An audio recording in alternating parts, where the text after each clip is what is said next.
Esselamu alaikum i lijep pozdrav svima. Da li sihr zaista postoji? Može li čovjek biti pogođen sihrom, a da toga nije ni svjestan? Kako se musliman štiti od sihra i šta Islam zabranjuje kada je riječ o traženju pomoći? Ako želite saznati, ostanite sa mnom do kraja ovog videa. Prije svega, važno je naglasiti jednu jako bitnu stvar. Islam, dakle, potvrđuje postojanje sihra. To, dakle, nije izmišljotina, niti neka narodna bajka, priča, šta ja znam. U Kur'anu se spominje sihr, a u vjerodostojnim hadisima prenosi se da je i Allahov poslanik sallallahu alejhi ve sellem bio, dakle, iskušan sihrom, ali ga je Allah subhanahu wa ta'ala izliječio.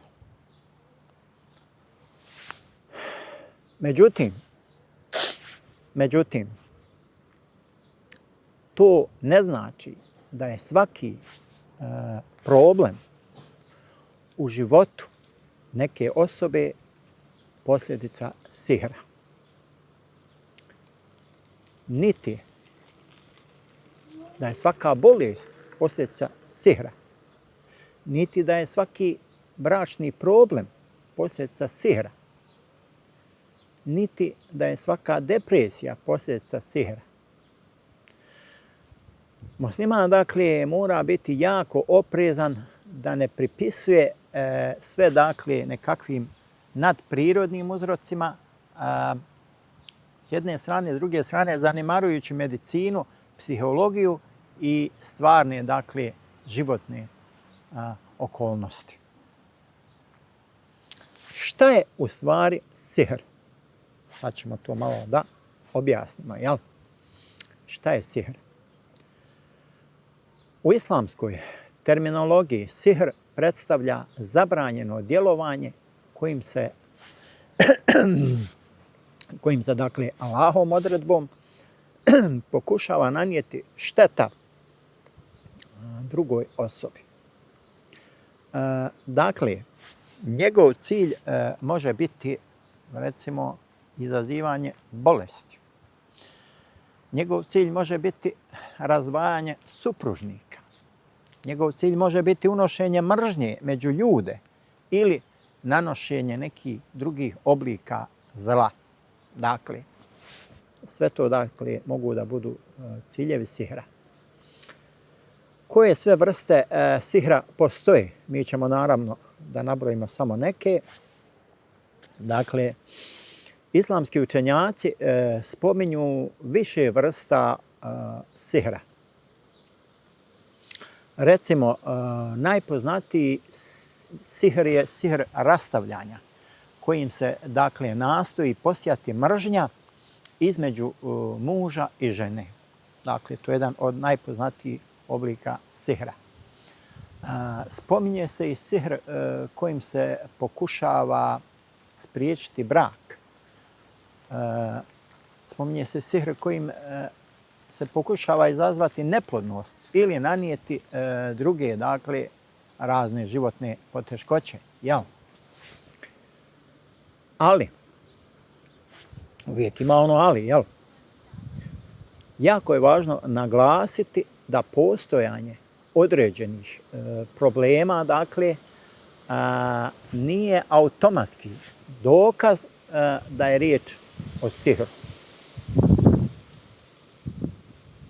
Prvo, dakle, treba ispitati sve, ama baš sve, prirodne i medicinske uzroke. Prvo to, dakle, treba ispitati, pa onda ići dalje, jel? Sad se postavlja pitanje kako se zaštititi. Dakle, najjača zaštita nije hamajlija. dakle, nije zapis, nije odlazak gatarama. Najveća zaštita je iskren odnos prema Allahu. Dakle, to je najveća zaštita. Zatim je tu redovan namaz. Zatim je tu učenje Kur'ana. Zatim je tu jutarnji i večernji zikr. Zatim je tu dova. Zatim je tu također istikfar, pokajanje za grijehe.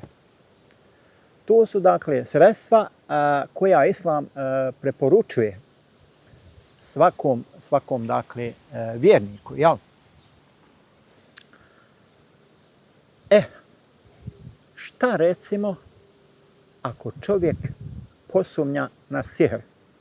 Kako da se onda postavi prema tome?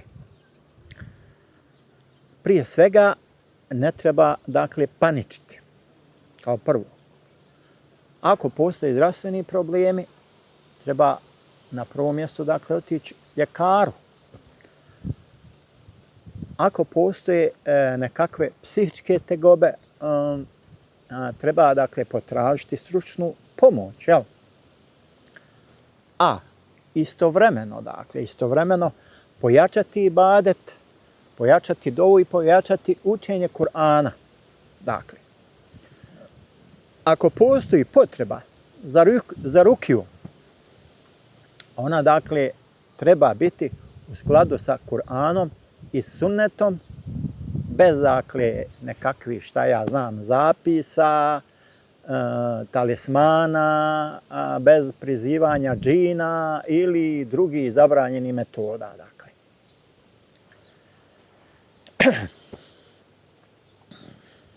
Šta treba izbjegavati? Nažalost, mnogi ljudi iz straha odlaze osobama koje traže ime majke, koje gledaju u kašike, zvijezde, dlan ili koriste nekakve nepoznate zapise i rituale. Islam takve postupke strogo zabranjuje, dakle ne odobrava ih. Musliman svoju pomoć traži isključivo od Allaha i koristi dakle dozvoljena sredstva liječenja.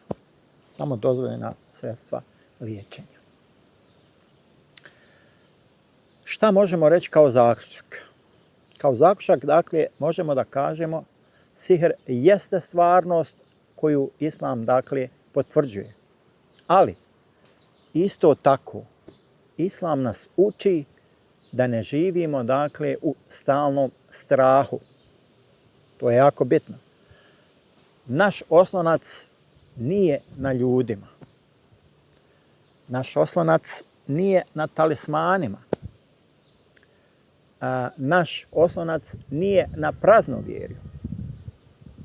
Dakle, naš oslonac je isključivo na Allahu. Vjernik, dakle, koji čuva svoju vjeru, koji redovno obavlja namaze, koji uči Kur'an, čini zikr i dovu, ima, dakle, najbolju moguću zaštitu. Eto, ako vas je ova tema zainteresovala, napišite u komentarima koje biste islamske teme voljeli da obradimo u nekim od narednih videa. Dakle, to bi bilo to. Assalamu alaikum, lijep pozdrav i vidimo se u narednom videu.